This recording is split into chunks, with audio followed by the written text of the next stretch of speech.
Todd Liebenow here. I'm a senior application engineer at EAC. Uh, been in the PTC ecospace helping companies with their product development process using PTC's technology stack since the late 90s. So you might have bumped into me at some point previously.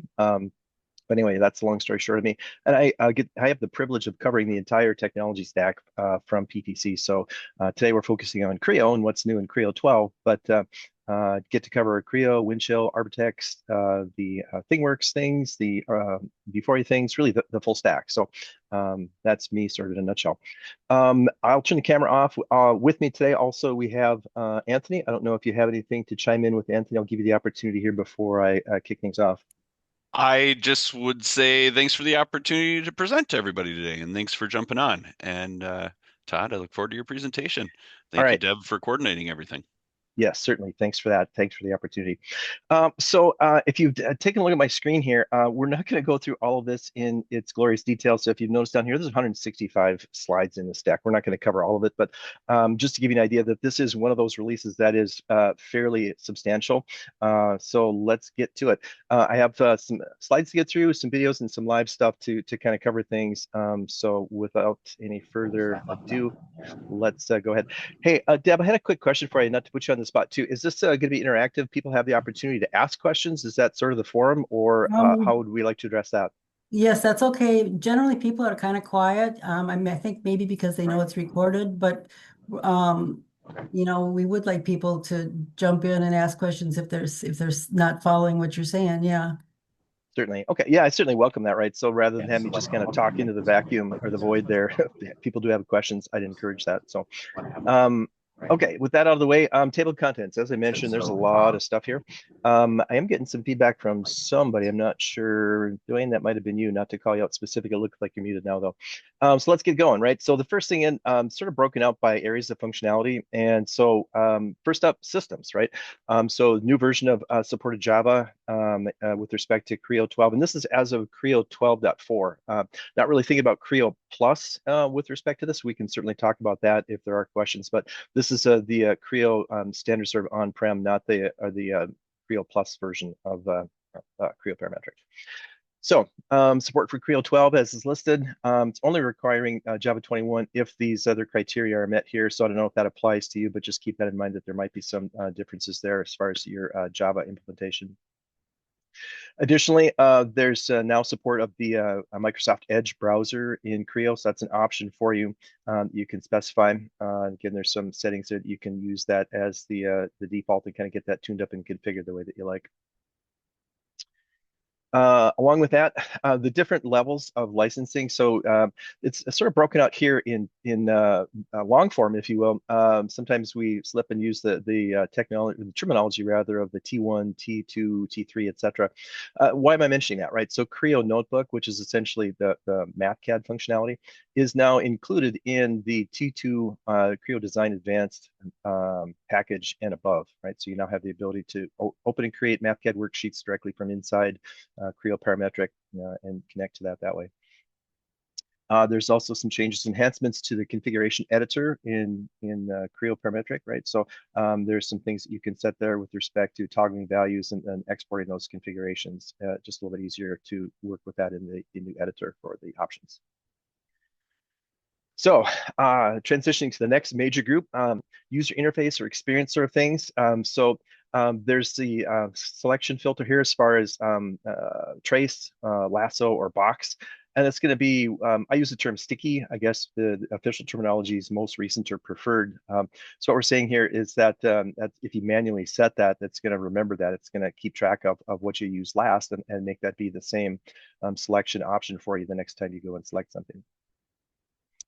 As far as the display items here, right? So here we have this new option in 12 that allows me to toggle the display of the tangent edges, and so that's going to be a new additional item here in the in graphics toolbar that lets you toggle the display of the graphic or the display of the graphic edges. So you can still shade things with edges, right? But what this is going to do is allow you to toggle the display of the tangent edges independently of the other items. Other things, now this is, you'll see this live in the software. you can actually highlight the things that are new in the interface or new functions and new options. There's this new highlight functionality. You can toggle that on, and there's really two different options there for that. So you can use sort of the yellow highlighter option that'll highlight the new selections and options in the interface, or there's an option for a little blue flag that shows up in the corner of the icon. You can select between those. So you can either, the three options there are no display of the new items, or you can have a blue triangle, or highlight the interface with the yellow over the icon to kind of visually remind you, hey, that's a new function. That's where that lives. Also, some changes, enhancements with respect to the context menus in the layer tree, right? So there's some different options there for that as far as the mini toolbar, specifically for layer objects, and the customization items that go along with that. Surface region selection upgrade. So now this is changing how we deal with the regeneration of surface sets when we have those defined in the models. So we're going to actually select those things as far as the regeneration process. If you leave that set as a surface set, you'll potentially get a geometry check. If you leave that as a surface set, it's just another option for you to manage how those surface regions and surface sets are managed and displayed in the graphics. There's a selection filter or enhance all curves and feature selection. So different options for dealing with that when you're selecting curves and edges and loops of things for geometry while you're defining or creating new geometry. Model tree. So again, this has been around for I think a few versions, right? But the design items, now we have the ability to sort of break that out and show the different quotes and the relationship between that. What we're showing here now is the sort of highlighting the coupling of the design items with the actual features that have been created in the rest of the model tree. So it's just a better connection visually to kind of remind you, hey, which feature goes with which piece of geometry in the design items relative to the features in the model tree. And you have the ability to either show or hide those things and kind of manage the display of that in the model tree. And there's a configuration items here. So if you went into the Windows settings, you have the tick boxes here for how you want to manage that, and you have a checkbox that allows you to select, hey, do you want to dim that for those hidden items? Yes or no. So you have that's where you'd go to change the setting for that display.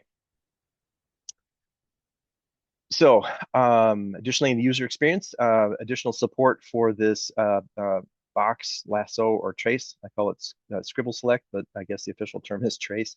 All right, so you go ahead and just sort of trace on the geometry the items that you want to select.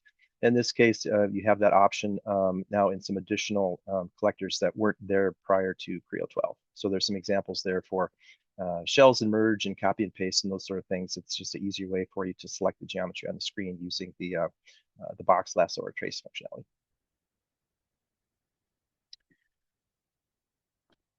So in this slide, we're talking about surface selection for surfaces and components and assemblies. So we've got the ability to use the selection filter for parts, for multi-part selection workflows.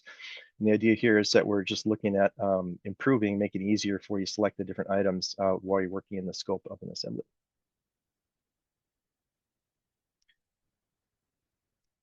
And I think we can make this deck available or pieces of it. So again, I'm kind of blasting through this at top speed here. We've got 60 minutes to get through a bunch of stuff and just way too many slides. So, and this is also going to be recorded, so you have the ability to go back and reference it that way.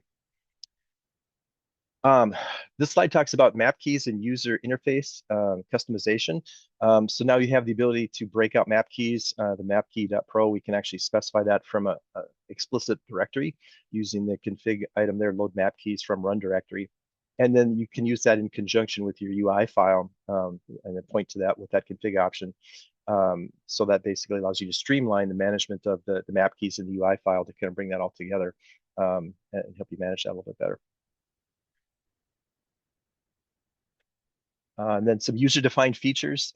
We have names now in the selection labels. So as you're highlighting over things, you get a little bit more information about that as you kind of hover over the item and you see the selection tags pop up.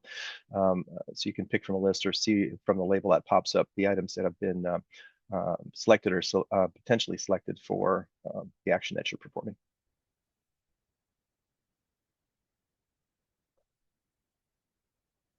And I was just looking over my shoulder. I saw something pop up there with something in the chat. Detailed list of new items by category. Yep. And somebody else had a chat. So maybe Anthony, if you can keep an eye on that, if there's something that pops up in the chat, I'm not going to continually watch that, but if you can just flag me if something pops up that I need to pay attention to. Will do. Thanks. Thank you. Thanks. Okay, user-defined features with labels. That's what we were talking about there. Click back in the window here. Probably should have just gone into presentation mode on this. This will allow me to kind of navigate to different sections of the deck if we need to. All right, now we're talking about controlling the appearance of hidden items in the model tree. So you can actually control whether you want that text to be dimmed or not in the model tree. So there's a checkbox selection for that that you can control. So again, if you remember you're hiding items here in the model tree, you have the option, typically what's happened there before that sort of gets grayed out or phantomed out a little bit. Now you've got an option to allow you to control whether that gets dimmed out or not for those hidden items. And additional modernization of the items in the model tree and the layer tree with that context selection menu that I mentioned before. This is pretty nifty, right? So I have the ability to capture visibility, right? So this is going to show up in the in-graphics toolbar where you can capture the visibility, the current state of what you have shown versus hidden, and then you can toggle back and forth between the current state and then a previously selected state. So it's kind of like using your view manager and creating a layer state, but this is even easier than that. It's kind of one menu pick up or one level up in selection, if you will. You can just basically hide the things you don't want to see and then save that as sort of a visibility state that you can toggle back and forth between those two different states right from the in-graphics toolbar. And some additional naming and visibility control for the design items like quilts in the model tree there as well. All right, getting into Sketcher, right? So some Sketcher enhancements. Like the slide said, increases flexibility and utilization and interaction with composite curves, right? So you have this notion of using the projector offset. And so you can either select things with the object action or action object, either way, right? So you can select things in that fashion. And then you've got some support for selecting different things based on what you're actually doing with that projected or previously created curve in the sketch. So it's just easier to kind of manipulate and work with items in the selection for those type of offset curves. Some new things in the Sketcher palette. If you didn't know about the Sketcher palette, it's some cool functionality that lets you use some out-of-the-box sketch or section entities, and you can have your own. You can save that off and then point to that with the config option. What we're talking about here is some additional functionality for some racetrack options, right? So that was there before, but now they've got some additional out-of-the-box configurations for dimensioning schemes for those racetrack items in the Sketcher. So that's there. And then there's some additional functionality for creating lines. And you can do that with midpoint line tools. So you can either drag that around, but now it gives you the option to create that line by picking the center point, much like a center rectangle, and create that line using the midpoint as sort of the start point. And then the dashboard for the Sketcher setup dialog has been sort of modernized with respect to the red and yellow dot indicators or what's wrong with that sketch setup, right? So it's kind of making that interface consistent across all areas of the application. All right, so let's get into some core modeling stuff. Not sure if you're aware of it. It's kind of been one of those things that was asked for, or at least I can remember people asking me for this functionality for a long time. Give me a bounding box, right? I just need to know how big that part is in length and width and height, so I can figure out how much raw material to order. Well, so this enclosure volume, I don't remember exactly which version it came in. I want to say it was either 9 or 10. Don't quote me on that. I can go back and find that. What we're talking about here is some additional enhancements to that enclosure volume. So you'll find that under the surfaces enclosure volume, you can create that volume. And now in Creo 12, we have some additional parameters for that can be created automatically. So it's a tick box that you would select, or here if you want to create the bounding box volume dimensions, and it'll create those parameters for you that you can then use in other relations or other documentation, part volumes and things like that for ordering raw material, etc. So it's always been one of those questions that, hey, why can't I just get a box that tells me how big my part is? Well, here it is, and now we've got additional parameters are exposed to that to make it easier for you to work with that raw material and get that spec'd out properly. And then you also have the ability to take that enclosure feature and move that to the footer, right? So you can take that down and put that at the bottom of the model tree for that component, so you can more easily find that later on. But again, the parameters can be created there for you by selecting that, and then they can be used in relations or parameters otherwhere in your drawings. With respect to offsets for surfaces, so now we have the additional functionality for rolling ball offsets, and we have some additional ways we can deal with the handling of that as far as how we're extending surfaces. And we've got a couple options here. Do we want to extend that in the same direction, or do we want to use an extrapolate option? You can see the different options there for that, for creating that offset method using the rolling ball option. Yeah, so there's a Brian's asked a question in the chat, and I think I've got a slide that'll cover that here in just a minute. Brian, you're a perfect straight man. So we go to that, this core modeling, right? So this bounding box, you have a couple of different options for that. So the optimized orientation is going to sort of fit that into the smallest volume, and typically we use that that is sort of a function that happens in the Creo NC functionality for creating a workpiece, or in the tool design option where it automatically calculates the smallest bounding box. But you can change the orientation of that in those applications, right? So you can say, I want to orient that in a certain particular direction in the bounding box. Well, here we've got an option to allow you to specify how do you want to orient that bounding box around that component. So it helps you kind of lay it out. You have the optimized orientation, but then you can also specify that based on an XYZ direction to help you sort of, you can orient your can I use the term reference part and bounding box. So you can orient that differently based on how you want to lay that part out. So it just did happen to see that over my shoulder on the other screen there. So hopefully, Brian, that answers that question. Yeah, you beat me to it. I was about to pop in. Yeah. Well, I do have the chat open on the other screen, and I just saw something pop up, and I thought, okay, great, I can address that. But again, I'm going to primarily focus on the screen, so if I miss that, again, just flag me and let me know. All right, so the rest of the slide talks about the rolling ball offset, right? So again, it's additional functionality for special cases where you want to exclude surfaces and how do you handle that particular scenario. So the edges of the excluding surfaces are not considered as boundary edges when you're considering or creating that enclosure volume. Core modeling, boundary blends, right? So one of the things that was always sometimes, or not always, but sometimes a challenge with respect to creating this surface that's connecting these two edges together. Well, you can have this connection that ties those two things together, but sometimes it's a little hard to actually get that to flow the way that you want, and you sometimes get a little inflection point in there, so you didn't get the exact smooth surface that you were looking for. Now we have this option. You can, and I'll show you this in video or live, where we can actually show you've got these little constraint indicators here that it certainly is a connection, right? You can make that be tangent, but then you can also have little drag handles that you can use very similar to what you have in ISDX to control the connection there. It still would be tangent, but allows you to control the curvature of that component, or that feature rather, as you're connecting those two surfaces together, right? So it gives you more capability to modify that, and it connects in a more predictable way as far as these different edges and that new surface that we're creating. Additional functionality for rolling ball offsets. So in this case, what we're talking about is previously you do this surface offset. Sometimes you get a little tail or some other little piece of geometry that doesn't necessarily behave the way that you want. When we're doing this new functionality with the patching geometry and the rolling ball option, it creates a little bit better surface in there, so you don't have the little tails of surfaces sort of hanging out. Separate surface regions on multiple surfaces. So what we're doing here is, if we look at this component on the left, right, we start off with two surfaces, the orange and the green, and then we can actually sort of consolidate that into an individual surface that's the collection of those things, but we've consolidated that, if you will, into a single surface region. Basically just tying those two things together. Very helpful for things like simulation, boundary conditions for loads and constraints, kind of tying that all together makes it easier to select the application of the boundary conditions.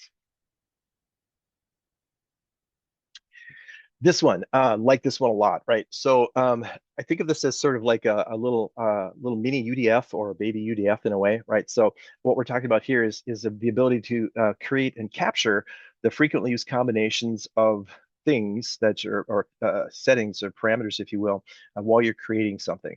So the example here is maybe you're going to go ahead and create a hole on a location in a part, and you want to say that you want that to be a standard hole that's maybe drilled, and it's a 12 millimeter diameter, and it has a certain countersink or counterbore or whatever.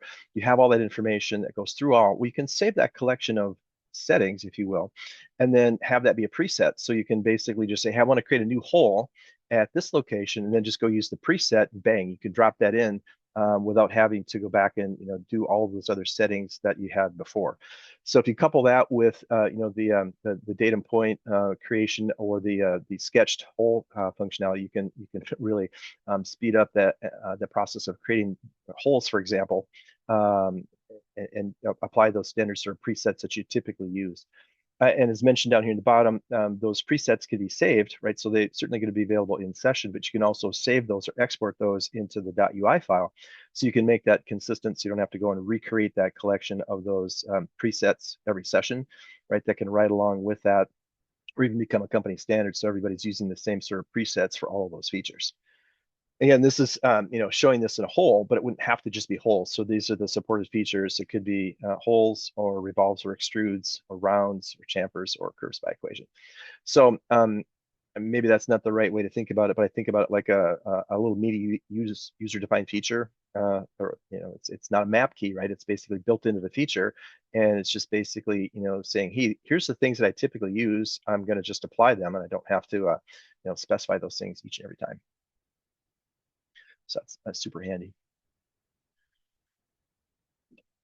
Approximate surfaces, right? So now we have the ability to create these things, and this is very similar to what we. Yeah.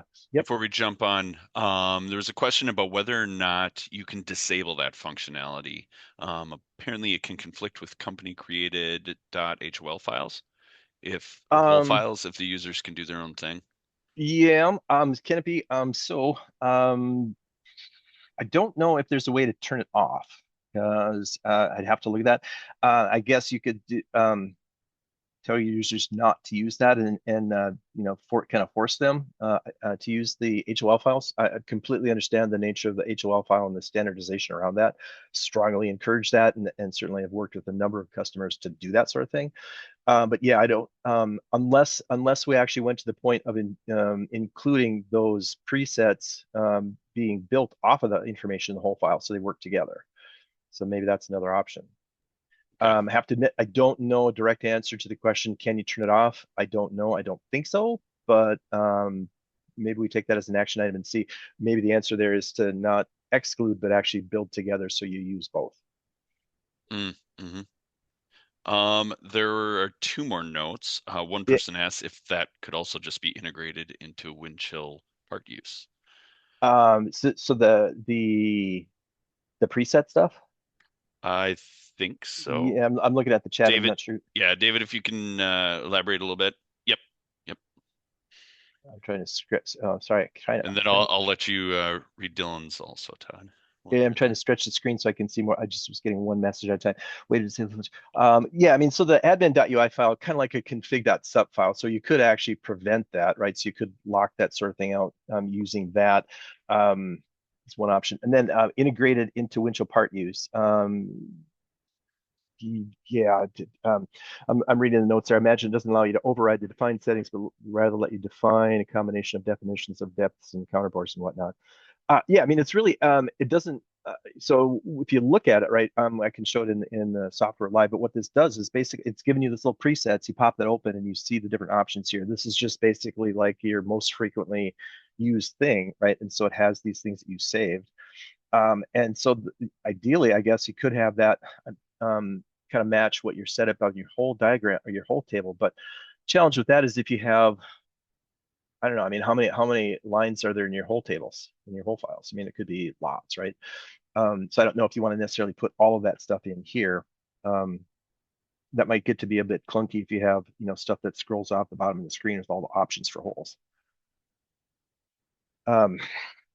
Yeah, so I have to look at that, right? So understanding that, I mean, the idea is there's the most frequently used thing, but again, we have to manage that and remember that we've got to tie that in with company standards too, right? But that could be managed again through the .ui file. So if we wanted to preclude the use of that, I guess that's a way to turn that off, is to say, nope, you can't add anything to that. You got to use the whole tables. All right. And no other ones dropped in on that topic, so I think you can keep rolling. Okay, I'll do that. Okay, so core modeling. This slide, if we think back a couple of slides before, we were looking at that boundary blend connection. This is kind of what Creo 11 was doing, right? So if you put a curve through those datum points or the endpoints of the line, right? So you can sometimes get this inflection point in here. Creo 12 is going to allow you to use these little drag handles, as you might have seen in ISDX. And if you haven't seen that, well, let me show you what that looks like. You create the curve through the points, and then you can control the, certainly tangent at each location, but you can control the curvature as far as what that actually looks like for the creation of that curve through that adjoining edges. So you can maintain the different tangency connections. So it's new. So if you're thinking about new constraints, right? When we put the slide deck together for what are we going to cover in this session, we talked about one of the things was constraint options. This is really what we're talking about here, as far as it's not assembly level constraints, it's more constraints and connection options for curves and surfaces inside of the feature creation for parts. So that was a question that I had as I was putting this together, thinking, well, I hope they're not thinking about assembly constraints, because it's not necessarily that. It's more constraints as far as pieces of geometry and creation around that.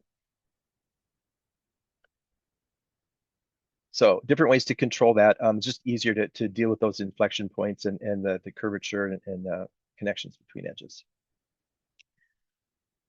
This one we're talking about geometry of extension edges. A better way to manage that, a little bit easier to get more desirable or predictable results for those surface type extensions. And then offsetting that, you can pick multiple different references more easily as far as the surface offsets. Again, for sheet metal, new wall bodies from a solid construction using some offset functionality there. It's pretty cool functionality in sheet metal stuff, so I want to keep rolling until we get to that. So surfaces that have additional knots or managing how the surfaces are parameterized and how they're created. The knot analysis has been extended now for these different types of things. Revolved surfaces, the other items that are left there, variable rounds, extrusion, strap surfaces. Gives you those internal isoparametric lines to show how that surface is actually being built, and now we've got some additional ways to display and work with those surfaces as they've been created. Multi-body design. So I feel like I like to have this interactive. I don't know how I can ask and get a reasonable result from the audience. Multi-bodies. I'm just curious as to what people are doing with that today and how prevalent the use of that functionality is. So for multi-body design, that's been extended more into the sheet metal design realm in Creo 11 and Creo 12. So now in Creo 12, we have the ability to unbend these sweep flanges after things have been split. So, right, so it gives you the ability to deal with this sort of complex curved sheet metal part here at the top, and you could sort of flatten that out in a couple different directions there, and include the construction bodies along with that in the creation of that flat pattern. Michael notes that he uses it all the time, especially sheet metal, great for creating difficult geometry by using Booleans. Yep, cool. Thank you, Michael. I do have a question, Todd.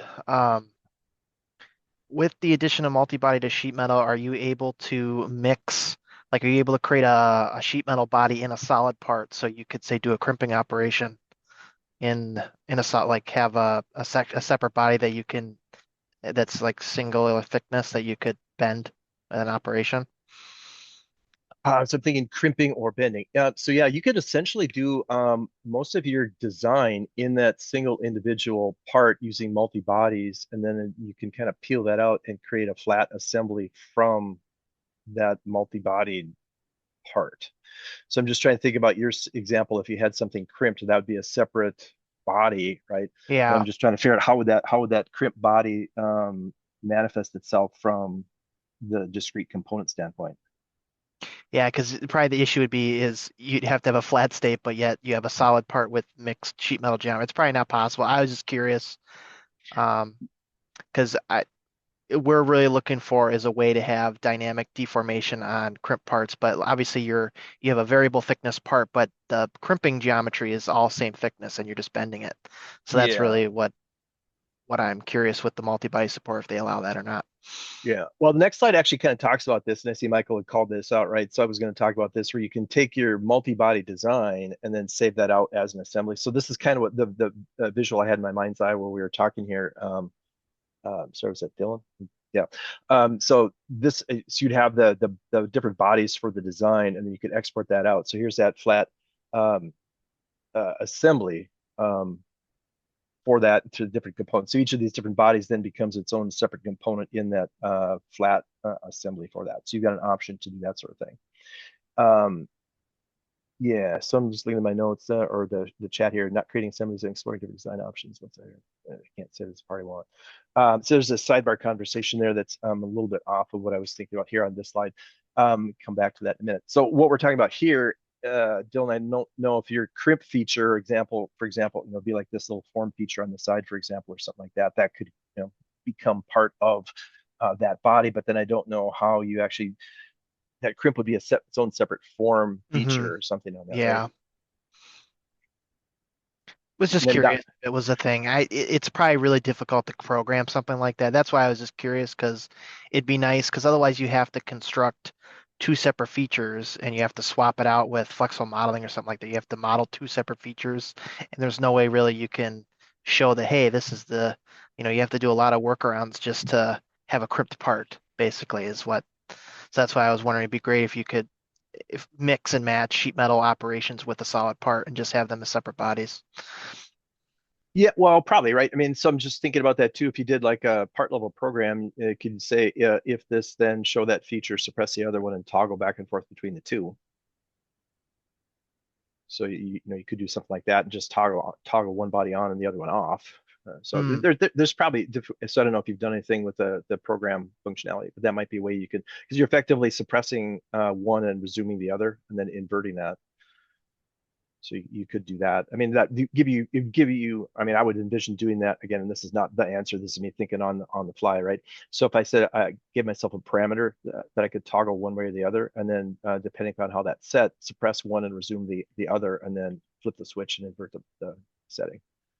So Okay. one way to do that.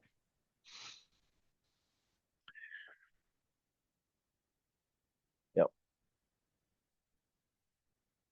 Sheet metal design. So that's the next thing. Nice segue into this section. So sheet metal design. So now we have the ability to drive this the new configuration via sheet metal preferences file, right? So you can define that as standard in an SMD file, and then use that as sort of the standard for information for all the things that are in there, the bend allowance preferences for all the different items, punch tools, flat tools, die models, all that sort of thing can be driven off of that.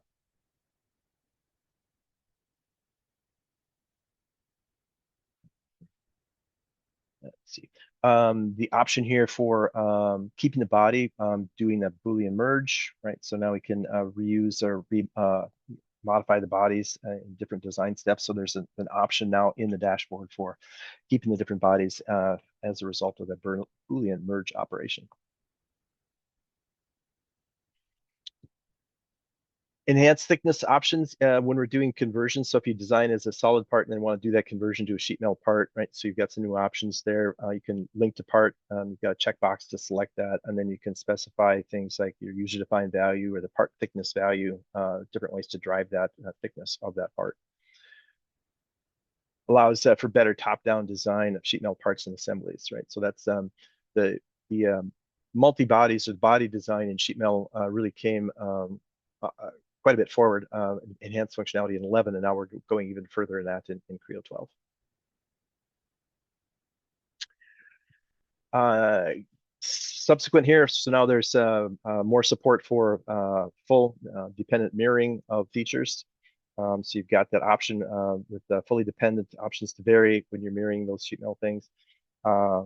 Different options there for default dependent copy. And then you can, there's some additional functionality for joining two walls. So what we're talking about here in this join two walls, right? So we're actually starting off with two parts here, or two sections of a part. So we got the flat part here and then the bent part. And we're creating this intermediate wall, and there's multiple different edges there that get selected to create that span. We're creating in the process of creating this bend transition between that. So we're 2/3 of the way done, right? Selecting the different edges here to create that, and then we pick the third one here to create that final piece of that wall. So it doesn't have to be a contiguous curve all the way along there to create that one single sheet metal wall that connects those two pieces. Some enhanced shortcuts in the sheet metal section, right? So you've got the ability to customize that as always, right? But there's just some enhanced shortcut menus there for the creation of the sheet metal features. And again, that's always going to be context sensitive while you're creating the different features. And here's a multi-surface offset for creating that. So we're just looking at doing the initial design sort of at a top level component with multiple bodies. Then you can peel out the different components of that, create new wall bodies. So you do your initial concepting or design at the top level of the part, and then peel off the different walls, including bends, as you create the different subcomponents that are going to be assembled later on.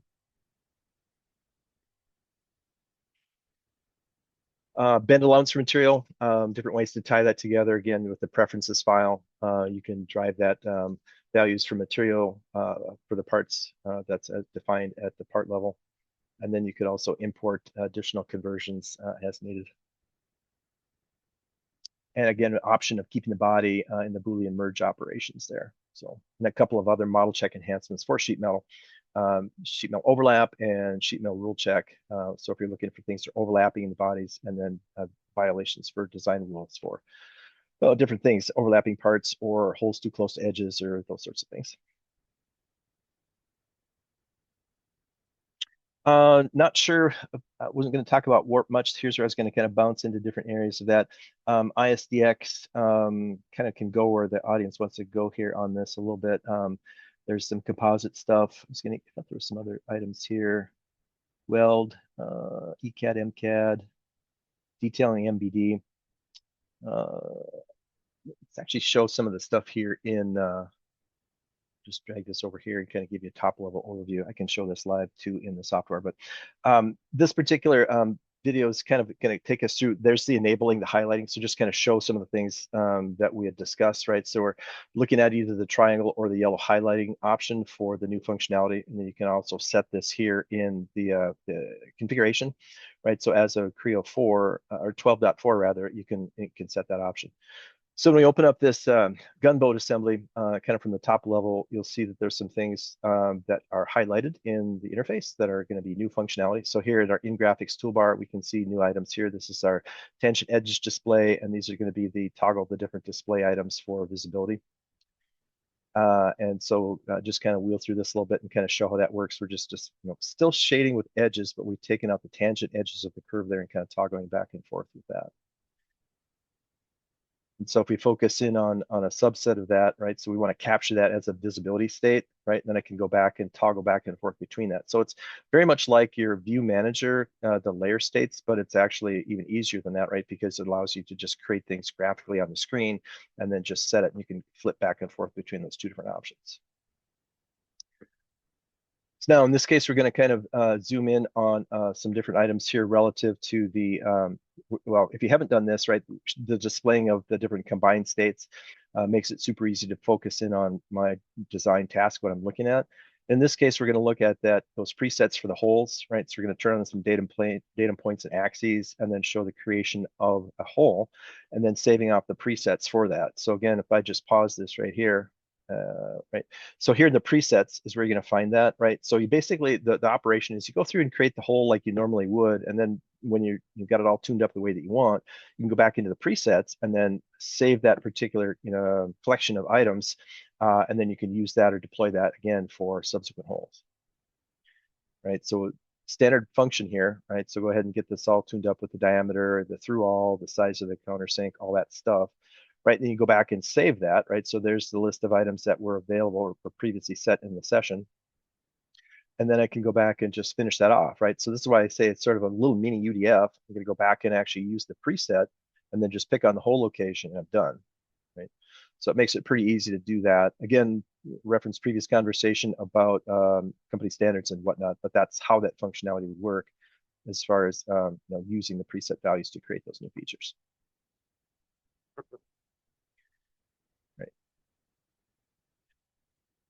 And so here's where we're looking at the new Sketcher palette information. So in the shapes, right? So there's some new items there that are available stock out of the box, right? So for those obrowns. So there was an obrown there before, but there's just some new dimensioning schemes for those items in the Sketcher palette that are new in 12.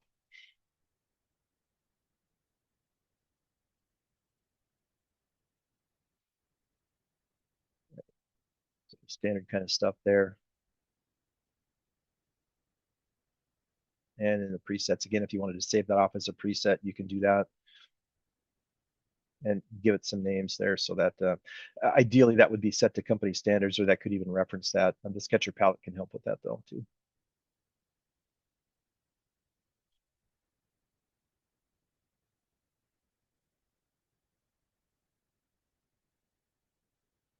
Yeah, exactly. Yeah, exactly right, Michael. There's some new things, right? So you can always put those things in the Sketcher palette, but having those things available right out of the box makes it easier, right, for managing the placement and dimensioning scheme for those items.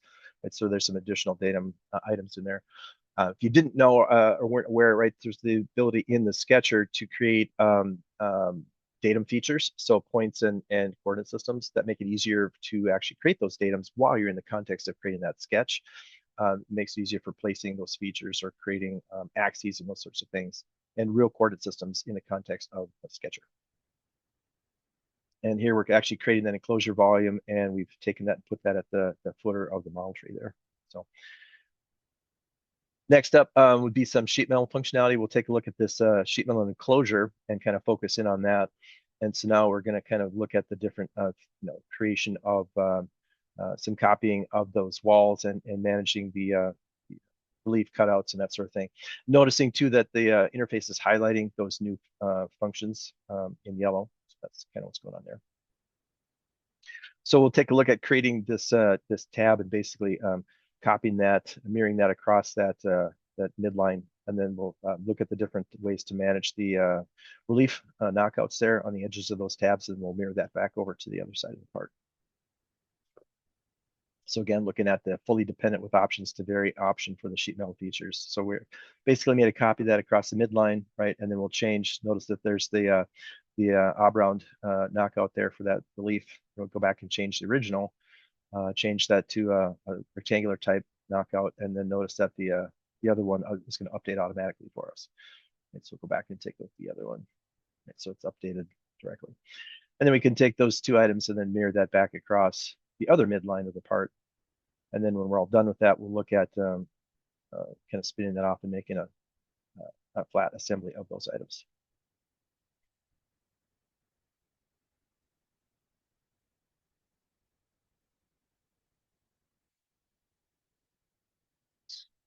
Right. So just getting set up here to actually do a save as. We'll take and save that off as an assembly. So here we're actually going to create. And there was a question, Todd, of if you modify the preset, will that update every feature already created from the preset? I don't know. I have to look. My initial thought process on that would be no, because that's just a set of values, and I don't know if that's if there's a dependency on that. I think it would be like creating a feature and then wouldn't necessarily propagate forward. I don't think.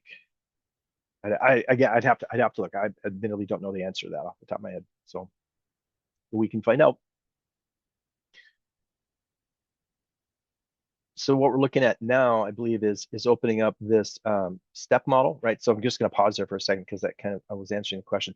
So what do we do, right? We went and opened up a step model, right? And what we did is we said it's going to be, we know it's an assembly, okay? And so what we want to do is we want to bring that in as a single part. So I'm thinking about this from maybe a vendor purchase part or something like that, where, yeah, I want the detail there, but I don't necessarily want to manage that from the discrete piece part scenario for that, right? I mean, it's an object I'm going to buy off the shelf. I don't necessarily care about all the parts that are inside of it. I want to think of it as one object, in this case, a fan. But I may want to actually see what's going on inside that, right? So rather than import that whole step thing as an assembly, I'm going to specify that as a part, and then actually pick one of the configuration options or settings for that import to bring that in as a part, but actually keep track of all the different bodies that are in there.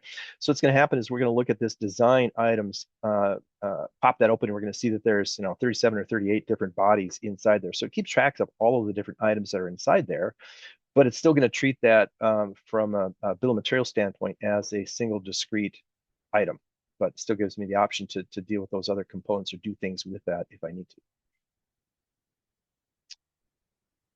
Okay, in this case, we're going to focus in a little bit on some of the geometry, the surfacing kind of functionality.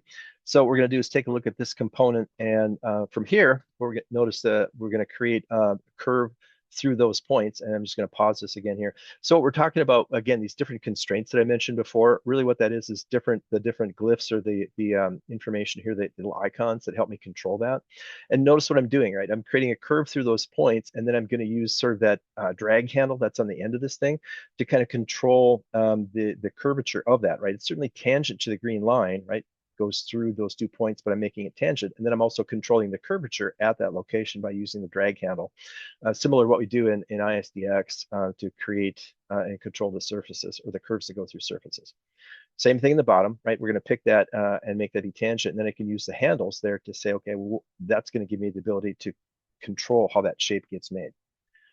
Okay, so then we'll bring back some other geometry here and kind of show you how that gets built. And what we're going to do is then create an approximated surface that goes through that. So instead of having what is there, 2, 4, 6, 8 different surfaces there, what we'll do is select all of them, and then using that trace selection tool, and then we're going to replace that with an approximated surface. So there we are inside ISDX and kind of showing you how that surface or collection of surfaces got built, right? And showing the different connections there, symmetrical across the midplane and connected to the other edges, right? But what we'll do now is say, okay, I'm going to grab all of those things, and I'm going to be in all those surfaces rather using this trace selection, right? We'll go down here and then actually kind of tie that all together and replace that with an approximated surface that goes through all that. I just need to grab the other 2 surfaces there, right? And now we'll go back and say, okay, here's my approximate surface. Notice that's new functionality lit up in yellow, right? I'm going to make that be tangent to the reference that it was connected to, right?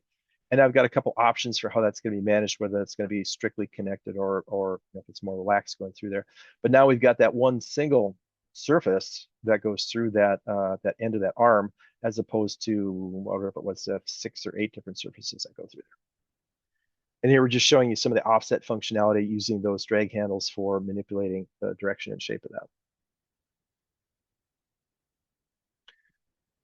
Okay.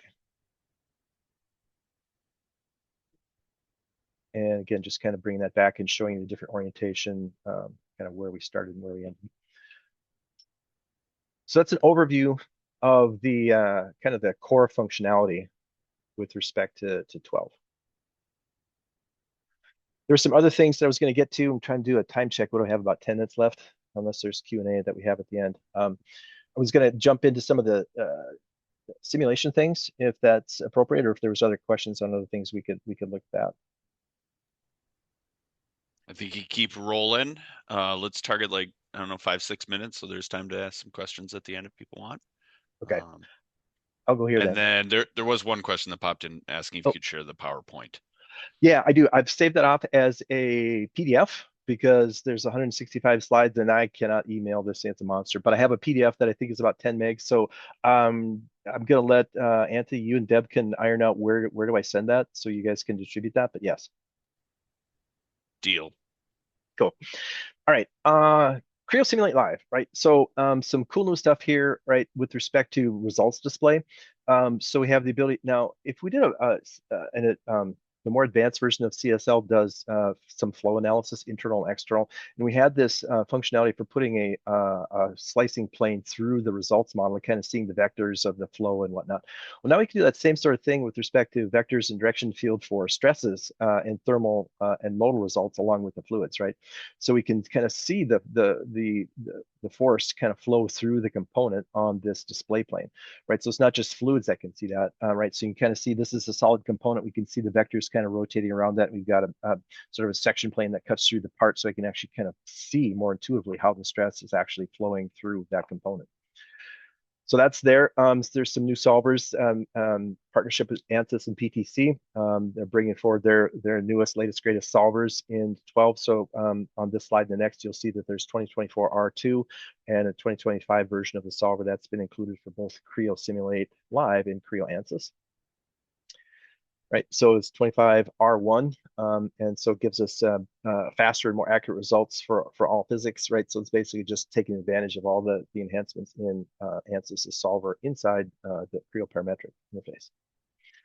One of the nice things that we've had in Creo Simulate for a while is this notion of a bearing load, right? So if we've got this support that's being held up here and we want to kind of put a rod or a shaft through those two holes, the Creo Simulate has had this bearing load where it kind of allows the application of the load on the bearing surfaces there in using sort of a cosine function, which distributes that load appropriately across the cylindrical surfaces of that. Well, now we have that functionality inside Creo Simulate Live, right? So it takes that bearing functionality and lets me more easily apply that to surfaces in the model. Because if you put a shaft through there, right, and you put a load in that, it's not going to pull down on the top portion of that, right? It's only going to push down, and it's going to push down mostly at the bottom, but it's going to distribute that load as you move from, say, 9 o'clock to 3 o'clock, right? It's going to kind of distribute that equally, and that's really what that bearing load does. And now we have that in Creo Simulate Live. Bolted fasteners, right? So also in Creo Simulate, we've had this notion of an idealization of a fastener connection. And now we can do that same sort of thing inside Creo Simulate Live, right? Where I can say, I don't have to model the bolt, but I can use an idealization, which can include material properties and preload that lets me fasten my components together using a idealized bolt. So I don't have to model it, but I still get that connection type interface with contact and ties those two components together more accurately represented properly using that bolted fastener type connection. Again, Creo Simulate Live, so updates to the solvers, bearing, oh, sorry, I hit the up arrow instead of the down arrow. Okay, and similarly with Creo ANSYS, right, so now we have results that are more similar to Creo Simulate as far as Creo Simulate Live as far as the display of the results. Let's see. Things, basic results removed from model tree, showing all the modes. So again, just a kind of a tune-up and improvement of how the display of the results is managed inside Creo ANSYS. Additional display for results cross sections now available. You can do those different things here: create, redefine, activate, and disable cross sections. Updates to the solver, as I mentioned before. And again, ability to create additional results as far as plots for substeps and looking at graphs as far as min-max for contours. Bolted structures, again, this is the same kind of thing as Creo Simulate Live. It would make sense, right? Because they're related functionality, right? So Creo Simulate Live and Creo ANSYS are very much related, right? So if one's going to have that functionality, the other will also have that as far as the fasteners. So let's go back and look at that. I had some stuff here relative to Creo Simulate Live. So in the software, right? So I just dropped into this particular component. It's a bracket that holds an alternator or whatever on the boat that we were just looking at. But notice here again, I've got that option turned on to display the new items in the new functionality, right? So here in this case, Creo Simulate Live, for this component, I have loads and whatnot on here. I had another assembly. Let's actually go look at that. This guy right here. So let's go back into Creo Simulate Live, and I toggle off the display of my simulation components, right? So here's one of these idealized fasteners, right? So we have this fastener definition. We take a look at that, right? So it's going to allow me to basically pick the references for that. So the cylindrical surfaces that the bolt is going to go through on the different components. And it's going to automatically read the size of the hole, give me the shank diameter, the head diameter. I can change that if I want. But then I can also apply material properties to that. And then go ahead and preview that. That's going to create that sort of idealized fastener at that location. And then we also have contact, right? So you have the ability to determine the contact between the different components here. We've got the bonded items that are going to be put together, and then we've got the separation where these fasteners kind of tie these components together. So we've got these different contacts between those different components. And let's see, I wanted to go back here to this one component. Todd, I was just going to say that maybe we should kind of wrap it up and ask for any quick questions. Yep. Just run the simulation here. A lot of people probably have 1 o'clock meetings. I don't know. Yeah, understood. Right. So yeah, here for questions. I'm just letting this run in the background. So if anybody has anything, fire away.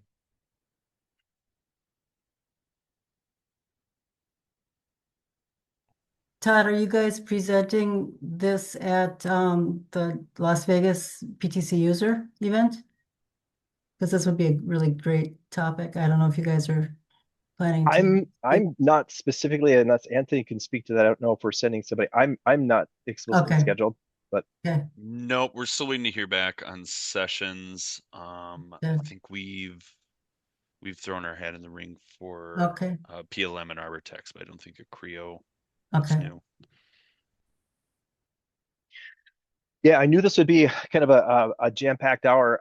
Sorry, it was more slides than necessarily software, but there's just so much stuff to try and cover that I thought if I got bogged down in the software itself, I wouldn't get to cover most of the things that I wanted to. So hopefully the format of what we covered today was helpful and appropriate. Is that fastener analysis available in the basic Creo Simulate package? Fasteners, yes. So it is there in Creo Simulate. Now, I'm not specifically saying Creo Simulate Live or Creo Ansys. It's specifically, yes, in Creo Simulate. If you want to put preload on, then you need the advanced version of that. Okay. But yeah, the fastener idealization is in regular Creo Simulate. And then when you do that, does it actually give you like bolt tension data, like when loaded, the bolt tension goes from this to that or something, or? It can, right? So typically what happens in that case is you apply that. So again, what we're talking about here for anybody that's not familiar, right? I'm just going to go to Creo Simulate. Under the refined model, you'd have the fastener connection here. So you could do this sort of thing. This is the basic version. If you wanted to include the preload down here, you would have to have the advanced version of Simulate, right? And what this is going to do is effectively create that fastener connection between those locations. And what you typically do is you're going to run that with some set value and then look at the results and then make another run with whatever preload that was applied to that to help you get that. What that's effectively going to do is give you a free connection between those components, free interface, right? And then that use basically the contact area underneath the head of the bolt and the nut or the washer or whatever. And that you're measuring a separation value. Right, it's the system's going to try and hold those two things together, so it's going to track the contact pressure in the contact area underneath that fastener. Okay. But yeah, you can do that sort of thing in standard Creo Simulate. All right, so I see people are starting to drop for that 1 o'clock check for meetings. So Todd, I think we should wrap this up. Deb, you and I can connect, and I'll make sure I can get a link to the PDF of the presentation, and you can send